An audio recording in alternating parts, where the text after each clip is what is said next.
हर साल दुनिया में 8 जून को ब्रेन ट्यूमर डे के रूप में मनाया जाता है।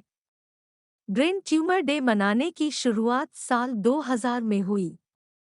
German brain tumour association Deutsche Hirntumorhilfe की ओर से इस दिन को मनाने की शुरुआत की गई थी। इस दिन ट्यूमर से संबंधित जागरूकता फैलाने का प्रयास किया जाता है। इस बीमारी में मस्तिष्क की कोशिकाएं अनियंत्रित तरीके से बढ़ने लगती हैं। ऐसे लोगों को अनेक तरह की हेल्थ प्रॉब्लम्स शुरू हो जाती हैं। आइए जानते हैं डॉक्टर नीनाद श्रीखंडे से विशेष चर्चा में। नमस्कार, मैं डॉक्टर श्रीखंडे हूँ।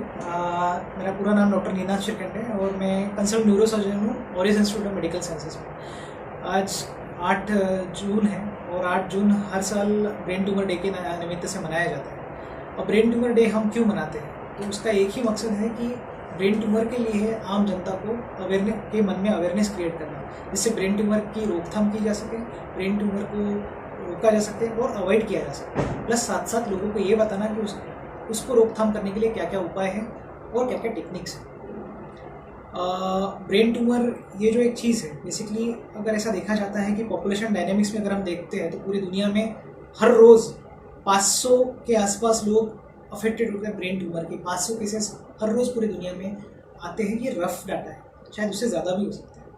और हर दिन गुजरते हुए जैसे जैसे पॉल्यूशन इंक्रीज हो रहा है, पॉपुलेशन बढ़ती जा रही है और जैसे जैसे इंसान नई नई साइंटिफिक टेक्निक्स की ओर आगे बढ़ रहा है, ये चीज़ें और बढ़ती जा रही है। जैसे जैसे हमारे जीवन पद्धति में जीने के तरीकों में बदलाव आते जा रहे हैं, ब्रेन ट्यूमर्स के पेशेंट की संख्या भी बढ़ती जा रही है। अब ब्रेन ट्यूमर क्या होता है? बेसिकली ब्रेन ट्यूमर होने का कारण होता है कि ऐसे बदलाव जो ब्रेन में, जिसकी वजह से ब्रेन की सेल्स में मल्टीप्लिकेशन शुरू हो जाता है।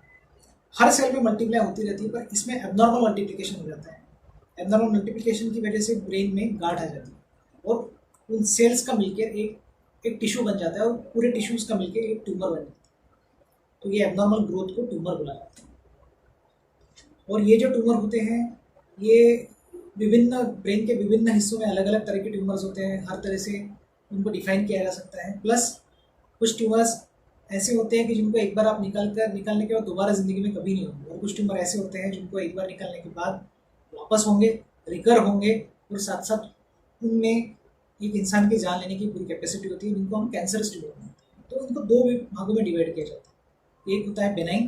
बेनाइन मतलब जिसको निकालने के बाद जिसकी ग्रोथ को हम रोक सकते हैं, और दूसरा है मैलिग्नेंट। मैलिग्नेंट का मतलब होता है जिसकी रोकथाम, जिसको निकालने के बाद भी उसमें ग्रोथ चल सकती है या चालू रह सकती है, या वापस वो ट्यूमर अपनी जगह पे वापस प्रकट हो सकता है या दूसरी जगह पे आ सकता है। तो उसको हम मैलिग्नेंट बोलते हैं या आप कैंसरस टिश्यू बोल सकते हैं। तो इस तरह से दो तरह के ट्यूमर होते हैं। जैसे कि मैंने पहले बताया आपको कि ऑलमोस्ट हर दिन रोज़ाना मिनिमम 500 पेशेंट पूरी दुनिया में ब्रेन ट्यूमर के डिटेक्ट होते हैं या डायग्नोज किए जाते हैं। दिस आर द को केस लोड जो बोल सकते हैं। मतलब 500 पेशेंट हर रोज़ दुनिया में आते हैं कैंसर, ब्रेन ट्यूमर। जनरली ऐसा हो देखा है कि कैंसर जो होता है, जनरली जैसे जैसे एज बढ़ती जाती है इंसान की, वैसे वैसे एब्नॉर्मल टिश्यूज़ बढ़ने के चांसेस बढ़ते हैं, वैसे कैंसर के चांसेस बढ़ते हैं। बट ब्रेन ट्यूमर्स दो हिस्सों में डिवाइड किया जाता है। एक पीडियाट्रिक पॉपुलेशन में, मतलब जिनकी उम्र जो बच्चों में जो पाया जाता है, और एक जो वयस में पाया जाता है। ऐसे दो हिस्सों में डिवाइड किया जाता है। कुछ ब्रेन ट्यूमर जो बच्चों में होते हैं वो ऐसे होते हैं कि जिनको हम बेनाइन कैटेगरी में डाल सकते हैं, मतलब निकालने के बाद वापस नहीं होंगे। और कुछ ऐसे होते हैं कि जो निकालने के बाद वापस प्रकट हो जाएंगे और वापस उनकी जान लेने के लिए काफ़ी होता है। वैसे ही अडल्ट पॉपुलेशन, मतलब वयस्कों में भी दो तरीके के ब्रेन ट्यूमर होते हैं। एक जो निकाल कर आप वापस कभी नहीं आएंगे, और एक जो निकालने के बाद वापस आने के चांसेस रहते हैं, जिनको हम कैंसरस बोलते हैं। सबसे आम चीज़ ऐसी होती है कि सिर दर्द हो रहा है। अब सिर दर्द ज़रूरी नहीं कि हर सिर दर्द कैंसर की वजह से हो, या हर सिर दर्द जो होता है वो ब्रेन ट्यूमर की वजह से। कई बार जो सिर दर्द होता है वो नॉर्मल जो माइग्रेन की वजह से हो सकता है, जिसको हम आम भाषा में जो बोलते हैं कि जो नॉर्मल सिर दर्द होना है वैसे हो सकता है।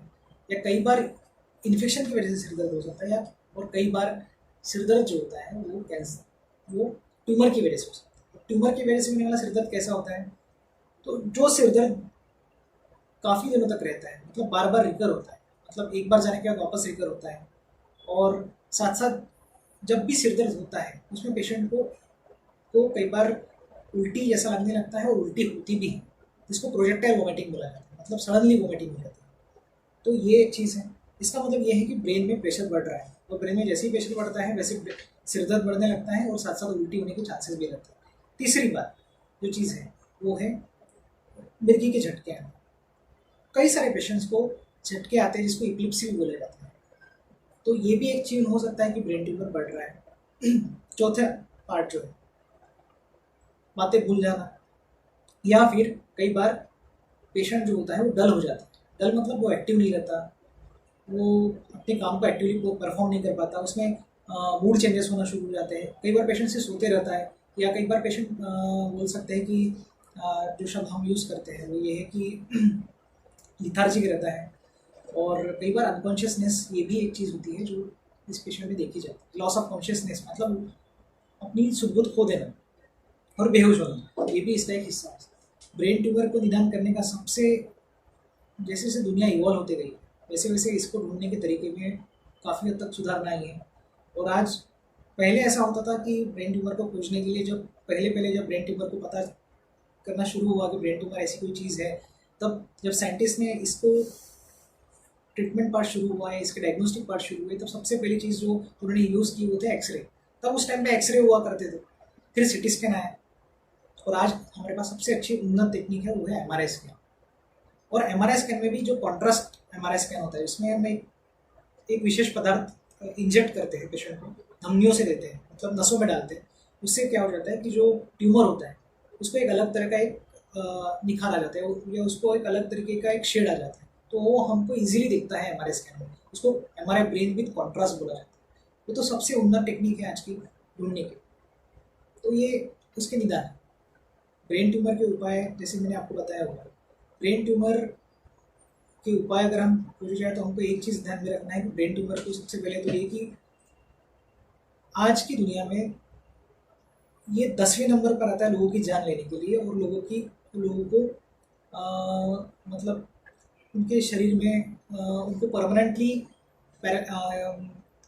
जो शब्द यूज़ कर सकते हैं कि उनको परमानेंटली उनमें डिसेबिलिटीज़ हो सकती है। ऐसा एक 10वें नंबर पर का अगर कोई चीज़ है जो खतरनाक चीज़ मानी जाती है बीमारी में, वो ब्रेन ट्यूमर है। अब आप इसको अवॉइड कैसे करोगे? तो जैसे जैसे मैंने आपको पहले भी कहा है कि जैसे जैसे इंसान की रोज़मर्रा की ज़िंदगी में जैसे जैसे चेंजेस, जीने के तरीके बदलते गए हैं, रेडिएशंस के का एक्सपोजर होते गए इंसानों में, खान पान में चेंजेस आते गए, पेस्टिसाइड्स और फर्टिलाइज़र का जो उसका इस्तेमाल बढ़ता गया, वैसे वैसे कैंसर बढ़ता गया। और हर तरह के कैंसर अलग अलग होते हैं। कुछ कैंसर होते हैं जो पर आज, जैसे कि हमें पता है कि कैंसर का आज तक मूल जो कारण है हम सिर्फ बता सकते हैं कि ये कारण है, पर हम एक इंसान में इसी वजह से कैंसर हुआ ये हम कभी नहीं बता सकते। संभावनाएं होती हैं। तो उसमें कई बार जेनेटिक फैक्टर भी होते हैं। जेनेटिक फैक्टर मतलब माँ बाप या कई परदादा या फिर उनके लीनिएज में अगर किसी को हुआ होगा तो उसमें भी होते हैं कैंसर। वैसे ही ब्रेन ट्यूमर को आप ऐसा नहीं, हम ये नहीं बोल सकते कि भाई ये आप करोगे तो इससे ब्रेन ट्यूमर नहीं हो। अगर ब्रेन ट्यूमर हुआ तो हम क्या कर सकते हैं? तो उसमें सबसे पहली चीज़ ये है कि ब्रेन ट्यूमर अगर होता है तो हमें उसका एमआरआई करने के बाद जब हमको पता चलता है कि उसका साइज़ कितना है, उसका डायमेंशन कितना है, अगर वो साइज़ बहुत ज़्यादा बड़ा है और उसकी वजह से ब्रेन में प्रेशर इफेक्ट आ रहा है, जिसकी वजह से पेशेंट को दिक्कतें हो रही है, मिर्गी के झटके आ रहे हैं, हेडेक बढ़ रहा है, उल्टियाँ हो रही है, या कई बार पेशेंट अनकॉन्शियस हो रहा है, तो ऐसे टाइम पे सबसे अहम तरीका है कि पेशेंट को ऑपरेशन किया जाए। पहले जो तरीके थे आज से कई साल पहले, आज से 60-70 साल पहले, तो ऑपरेशन के तरीके उतने बेहतर नहीं थे जितने आज थे। फिर भी लोग अच्छे से अच्छे ऑपरेशन करते थे, पर आज और बेहतर तरीके हो गए हैं, साइंस और इवॉल्व हो गया है, तरीके और उन्नत बन गए हैं, जिसमें हम लेटेस्ट टेक्निक यूज़ कर हम ब्रेन ट्यूमर को निकाल सकते हैं, पूरी तरह से निकाल सकते हैं। अगर निकालने के बाद ब्रेन ट्यूमर को जब जांच के लिए भेजा जाता है, जब उसके टुकड़े को, तो उस टुकड़े से हमें पता चलता है कि कैंसरस है या नॉन कैंसरस है। अगर नॉन कैंसरस है तो वो हमें उसके बारे में ज़्यादा सोचना नहीं है। पेशेंट काफ़ी हद तक बेहतर हो जाएगा, उसका जल्दी घर जाएगा, जल्दी ढंग से अपने काम पे शुरू हो जाएगा। इन केस अगर मेलिग्नेंट इशू आता है जांच में, तो अपने को उसमें अगर कोई चीज़ करनी हो तो ये है कि सबसे पहले तो उसको सर्जिकली अच्छे से निकाल देना है पूरी तरह से। प्लस दूसरी सबसे अहम चीज़, उसके बाद प्रॉपरली पेशेंट को रेडिएशन की ज़रूरत पड़ सकती है तो उसमें रेडियोथेरेपी देनी है पेशेंट को, प्लस कुछ कुछ दवाएं होती है जिनको ऑन्कोथेरेपी बोला जाता है, तो वो हमको देना है। तो इन सब चीज़ों का हम इस्तेमाल कर सकते हैं कैंसर को मिटाने के लिए, उसको उससे लड़ने के लिए। सबसे पहली बात तो ये कि जिनको ब्रेन ट्यूमर हो चुका है या जिनको ऑपरेट हो चुका है, सबसे पहली बात तो ये कि उनके परिवार वालों को उनको बहुत हद तक सपोर्ट करना है, उनकी हिम्मत, उनके विश्वास को बढ़ाना है और वो नॉर्मल ज़िंदगी जी सकते हैं, इस बात का विश्वास उनके अंदर डालना है। हर ट्यूमर जानलेवा नहीं रहता और हर ट्यूमर आपकी जान लेने के लिए कैपेबल नहीं रहता। ट्यूमर हुआ इसका मतलब ये है कि वो जान लेगा, ऐसा नहीं है। 70 से 80% ट्यूमर ऐसे हैं जिनको निकालने के बाद आपको कोई परेशानी नहीं होगी। 20 से 30% ट्यूमर ऐसे हैं जो वापस आने की चांसेस होती है, जो जानलेवा हो सकते हैं, पर उनकी भी ट्रीटमेंट आज अवेलेबल है। तो अगर ट्यूमर हो गया तो उसमें अपनी हिम्मत को बनाए रखना, उसके खिलाफ लड़ना, ये हमारे लिए सबसे ज़्यादा अहम और ज़रूरी है। अगर हम हिम्मत हार गए तो लड़ाई वही ख़त्म हो जाती है। आज अगर ऑरियस इंस्टीट्यूट की बात करें तो हमारे पास सबसे पहली चीज़ जो एक न्यूरोसर्जन के लिए ज़रूरी रहती है वो होती है उन्नत ओटी, ऑपरेशन थिएटर। हमारे यहाँ का ऑपरेशन थिएटर एक उन्नत है, वहाँ पे हर तरीके के सुविधाएं अवेलेबल है। दूसरी सबसे हमारे इंस्ट्रूमेंट एकदम नई टेक्निक से, नए इंस्ट्रूमेंट से, जिसके हिसाब से जिसका इस्तेमाल करके हम प्रॉपरली ट्यूमर्स को निकाल सकते हैं और प्रॉपरली इस लड़ाई में हम अपने दुश्मन से लड़ सकते हैं जो कि ट्यूमर है। तो ऑरियस इंस्टीट्यूट में हमारे पास ये सब सारी चीज़ें अवेलेबल है। प्लस हमारे यहाँ के इंटेंसिव सिर्फ ऑपरेशन करना एकमात्र काम नहीं है, उसके बाद प्रॉपरली उसको पोस्ट ऑप केयर देना, इंटेंसिव केयर देना भी ज़रूरी है। हमारे यहाँ की इंटेंसिव जो टीम है, हमारे डायरेक्टर्स है, उनकी प्रॉपर एक इंटेंसिव केयर टीम है जो हमारे यहाँ की सबसे उन्नत है, नागपुर की, one of the best. I can tell you it is one of the best. So वो भी एक चीज़ है जो हमको कवर मिल जाता है इसमें।